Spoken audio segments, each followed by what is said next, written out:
DCM ಅವರು ನಮ್ಮ ಉಪಮುಖ್ಯಮಂತ್ರಿಗಳು UKPಯ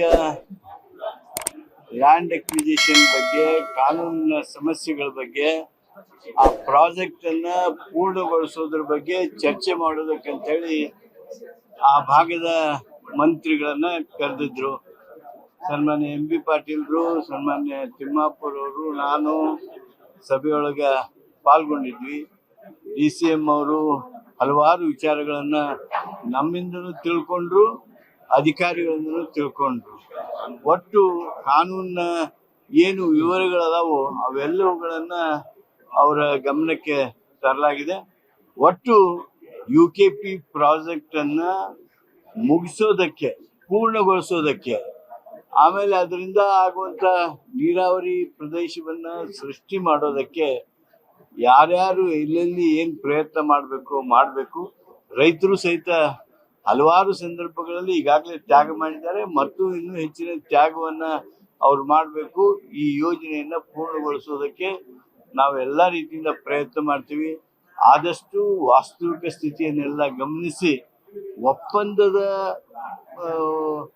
ರೀತಿಯೊಳಗ ಇದನ್ನ ಮುಗಿಸೋದಕ್ಕೆ ಅವರೆಲ್ಲರ ಅನುಮತಿಯನ್ನ, ಸಹಮತಿಯನ್ನ, ಕನ್ಸೆಂಟ್ ಅನ್ನ ಪಡೆದುಕೊಳ್ಳೋದಕ್ಕೆ ಏನೇನು ಸಾಧ್ಯ ಅದ್ರ ಬಗ್ಗೆ ರೈತರ ಜೊತೆಗೆ ಮಾತನಾಡೋದಕ್ಕೆ ನಮ್ಗೆ ಈಗಾಗಲೇ DCM ಅವರು ಮಾತನಾಡ್ತಾರೆ. DCM ಅವರು ನಾವು ರೈತರ ಜೊತೆ ಮಾತಾಡಿ CM ಅವ್ರ ಜೊತೆಗೆ ಆ ವಿಚಾರವನ್ನ ಸ್ಪಷ್ಟವಾಗಿರಿಸ್ತೀವಿ. ಒಂದು ಹೊಂದಾಣಿಕೆಯ ಅಂಶ ಇದ್ರೊಳಗ ಎದ್ದು ಕಾಣ್ತಾ ಇದೆ. ಅದನ್ನ ಹೊಂದಾಣಿಕೆ ಆಗ್ಬೇಕು, ತನ್ಮೂಲಕ ಈ ಯೋಜನೆ ಪೂರ್ಣಗೊಳ್ಬೇಕು ಅಂತೇಳಿ ಹಾರೈಸ್ತೀವಿ.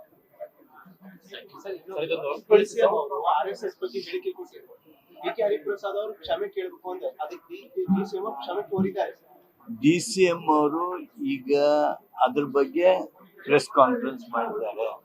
ಅಲ್ಲಿಗೆ ಅದು ವಿಷಯ ಪೂರ್ಣ ಆಯ್ತು, ಮುಗಿತು ಅಲ್ಲಿಗೆ.